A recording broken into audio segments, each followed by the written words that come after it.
बाज के बच्चे ने अभी अभी उड़ना ही सीखा था, जिसके कारण वो चारों तरफ अपनी कलाबाजियां दिखाने की कोशिश करता रहता था।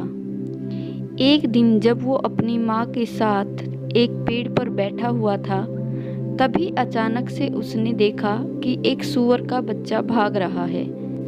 तभी उसने उसकी माँ से पूछा कि माँ, मैं इस सूअर के बच्चे का शिकार कर सकता हूँ? माँ ने कहा, नहीं बेटा, अभी आप बहुत छोटे हो। सबसे पहले आप चूहों को पकड़ना सीखिए। बाज समझदार था और आज्ञाकारी भी, तो उसने कहा, ठीक है माँ। एक दिन फिर जब उसने सूअर का शिकार करना चाहा, तो फिर उसने माँ की हामी भरवाने की कोशिश की। अब की बार माँ ने कहा, नहीं बेटा, अब आप खरगोश को पकड़ने की कोशिश कीजिए, उनका शिकार कीजिए। तभी फिर बाज ने उनकी बात मानी और खरगोश का शिकार करने में निपुण हो गया। उसके बाद फिर उसने अपनी माँ से पूछा कि अब मैं खरगोश का शिकार भी अच्छे से कर सकता हूँ, तो क्या मैं अब सूअर का शिकार कर सकता हूँ? उसकी माँ ने कहा, नहीं बेटा, अभी आप मेमने का और शिकार कीजिए, उसके बाद आप सूअर का शिकार करना। तभी बेटे ने हाँ भरते हुए कहा, ठीक है माँ। फिर उसने मेमने का शिकार किया और मेमने के शिकार करने में बहुत निपुण हो गया।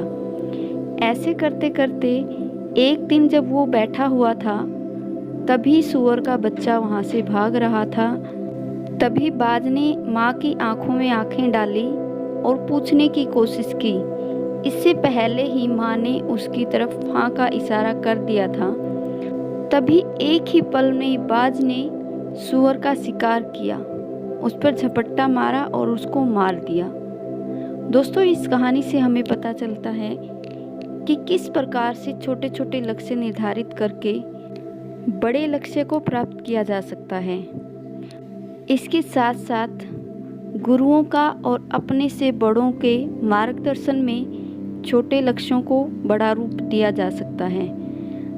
अगर बाज शुरू में ही सूअर का शिकार करता तो शायद वो विफल तो होता ही और उसका हौसला भी पस्त हो जाता, जिसके कारण वह निराश हो जाता और कभी अपने लक्ष्य की ओर बढ़ नहीं पाता। इसी कारण से कहा जाता है, सबसे पहले छोटे छोटे लक्ष्य बनाइए और उनको पूरा करते हुए बड़े लक्ष्य को प्राप्त करें।